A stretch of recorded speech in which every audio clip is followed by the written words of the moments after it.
كاك إسماعيل جان فنو براشي نكم. السلام عليكم باسي ما مسجل. عليكم السلام ورحمة الله كاك إسماعيل. وش برنامج اللي ذاك ما مسجل. يا خوا دەستی جەنابیشتان خۆش بێ زۆر سپاس. سلامت والله ما مزام دمي لست ولا شيء حسيت. فەرموو کاکە ئیسماعیل جان. سلامت والله ما مسجل براسي خلق لو بس عشي جو خراب له حمود ساري او حاري او خلكيان لبي آويان او تسار روزة بنت روزة آمنا في النهولي براسي او جياني او خلكتي ده لا ياتي كاربانيا لا ياتي آونيا خلق تشيبك هانا لو تبا امن يك دوام هي باشا ادي او ريخلاوانا باشا ايشيان تشيه دبابين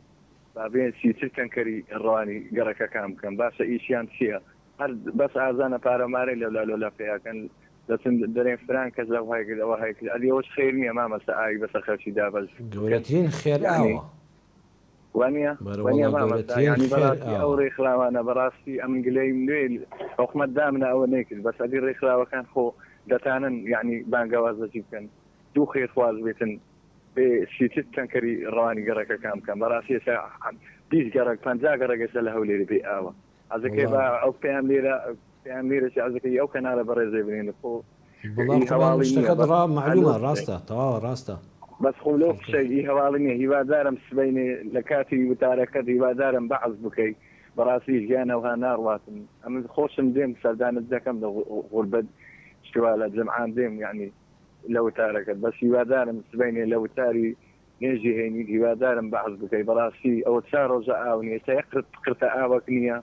استدش نيجيش لي بشو جانا وهذا رأي خلق فينا والله ما عيشته وعرضم كده ماوين بلام شو ماوين هلو يا أو دابا بس من دوام دوباره لو ريخراوانه هي براسي يعني سكت جوانه إن شاء الله فهم كل جيش كاك إسماعيل جان إن شاء الله يا مش خسارة لسه كين وخير ومندان بحقد راسته بزاوية وأزعن هاد نوت خير أبي كريزستان دابا شيء ما خير زيادة دوام هي لو ريخراوانه قصي جورا ده كان دبابين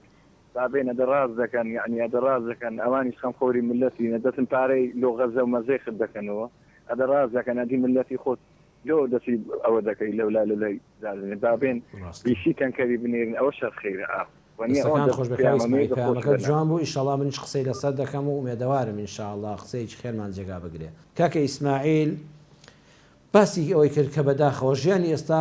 ناڵم هی هەمووی بەڵام خەڵکانێکی زۆریش بە تایبەتی لە گەڕەکە هەژار نشینەکان بێ ئاوی بێ کارەبایی بێ موچەیی یعنی نازانێ هانا بۆ شێبەری ئەمە پێڵەن مەعیشەت ئەم مەعیشەتێکە مەمرە و مەژی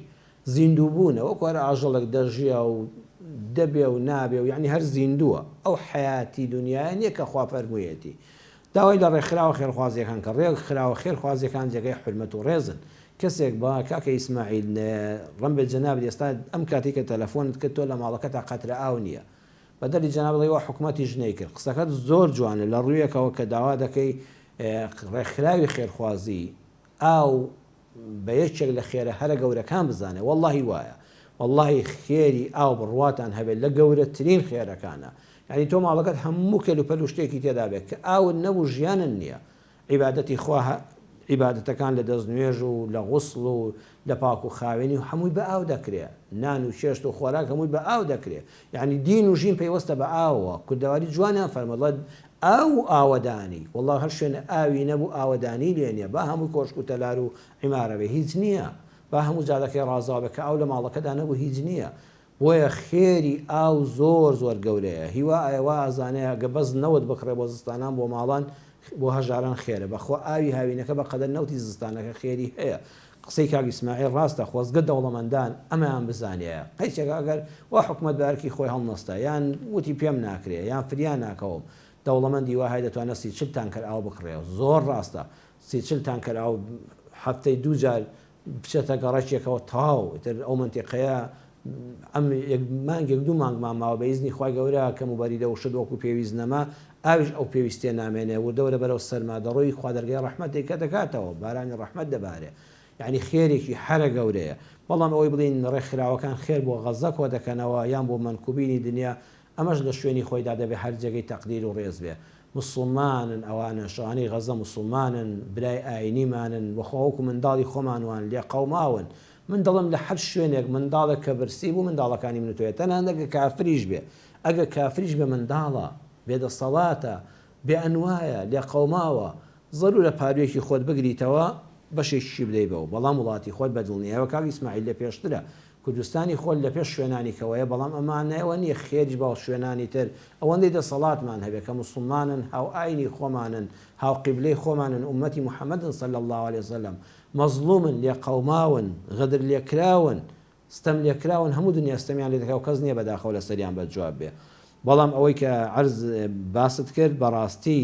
هەموو ڕێکخراوە خێرخوازیەکان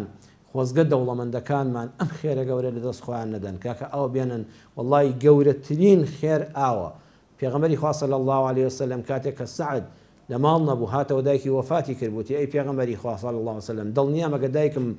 بە زیندوێتی بەسەری ڕابگەیشتمایە دەیوت خێرێکم بۆ بکە بەڵام بە قسە بەسەری ڕانەگەیشتم ئەمەوە خێرێک بۆ دایکم بکەم ئەگە بۆ ئەم دایکە مردووەم خێرێک بکەم پێی دەگا فەرمووی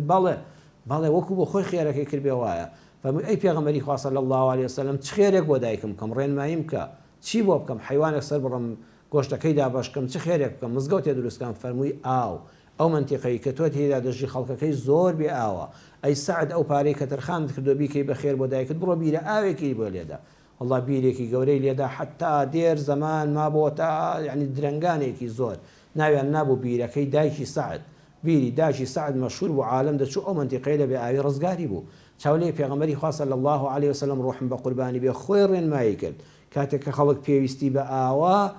تۆ مەچۆ بینایەک مەکە تۆ مەچۆ مزگەوتێکی زیادە مەکە کاکە بیرە ئاوێک لێدا بڕواتان هەبێت دەوڵەمەندی وا هەیە لە شاری هەولێرە لە سلێمانیدا مزگەوتی وا هەیە 200 مەتریان بین نییە بەس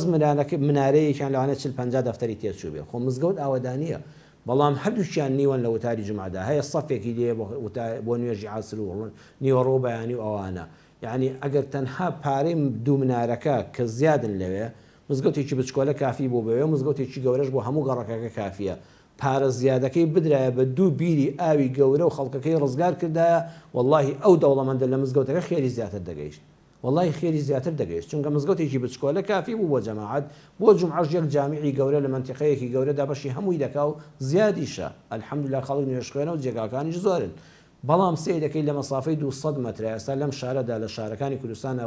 یعنی منارەیە کەسێ بچێتە سەرەوە بانکدا پێویستی بە مکەبەرە نییە منارەکەی تر گوێ لێتی ئەوەندە لە یەک نزیکن بەڵام ئەو خەڵکێکی ئێستا وەکو کاگە ئیسماعیل باسی دەکات سێکی لەو ناوەندەدایە 4-5 ڕۆژە قەترێ ئاو نەچۆتە ماڵەکەیەوە دەی بەخوامەیەکیان مزگەوتێکی بچکۆلە بووە و پارەکەی بدرایە بە بیر و بە بۆری ئاو و بە تانکەری ئاو و پێداویستەکانی ژیانی خەڵک ئەو خەڵکە ئەو ئاوە بەقەدەر خێری مزگەوتەکە ئەجری هەیە بەڕاستی ئومێدەوارم هەموو دەوڵەمەندان خێرخوازان ڕێکخراوی خێرخوازی و ئیشەڵا بەشداریشیان کردووە ڕێکخراوی هەبوو ڕێکخراوی ئیسلامی خێرخوازی بەشداری لە دابەشکردنی ئاوا کردووە ئینشاءڵڵا ئەوەندەی لە توانایاندا هەیە بالێ زیاد کەن و تنگانە بەری کورتە ئەمەش تێدەپەڕێ